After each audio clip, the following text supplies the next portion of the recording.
I would love to help you build a really slow moving, inefficient, bureaucratic, almost at a standstill, where progress is difficult type of organization.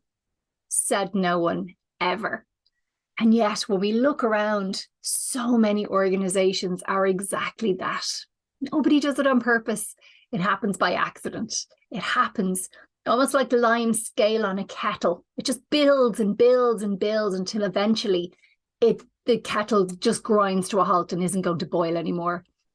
There's a phrase called organizational debt, which I love because how it makes us feel. So when we see these outdated processes or inefficiencies in our companies, like, meetings where you've got 15 people and only 2 people contribute, nobody else gets any value out of it, or when you've got processes that are really outdated, but we just kind of do it anyway, or we're delivering report after report and we know that nobody's reading them, nobody's looking at them, but they're still required.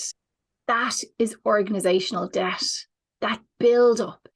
And the idea of organizational debt is it's debt. It's not just a process that, isn't nice or is, a little bit, annoying. It's costing the organization money. It's building frustration in the teams.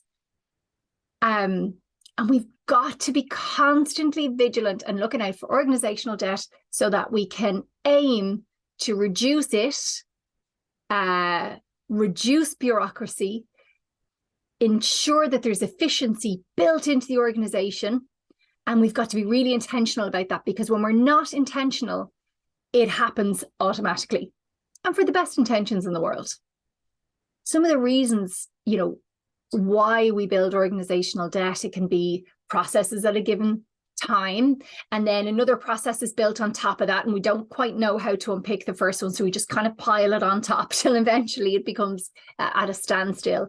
Or the example of somebody did something wrong one time, so maybe there was theft, maybe all the stationery is going missing, and we know who's stealing all the stationery and selling it to their family, or whatever the example is. And rather than disciplining that person, or that person maybe is disciplined, then what happens is the stationery room is locked down and every pen that's released has to have an approval process, right, before any pens are released.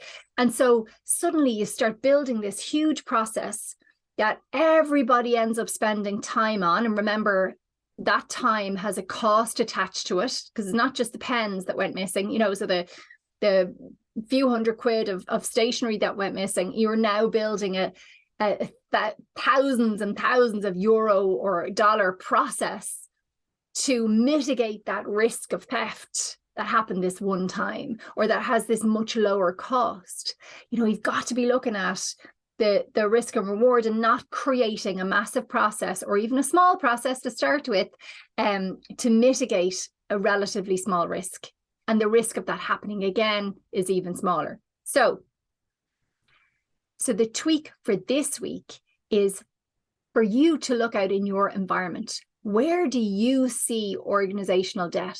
Where do you see inefficient processes? Where do you see decisions not being made adequately? Where do you see inefficient meetings? What is it in your environment? Maybe you're the host of a meeting.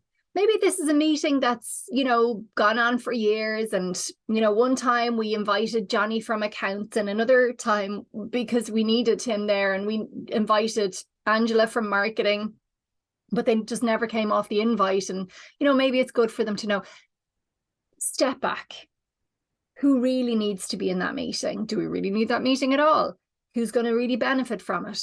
Who needs to input from it? What's the purpose of the meeting in the first place?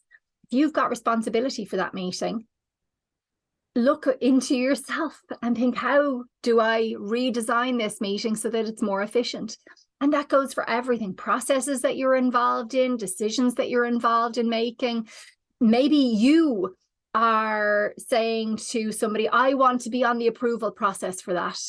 But do you really need to be on the approval process? Or, Can you step away from it? Can you give ownership to the person or less people in the process?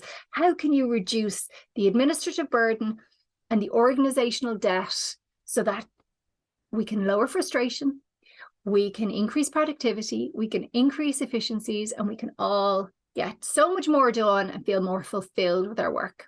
That's the tweak for this week. Let us know how you get on, and let's make work better together.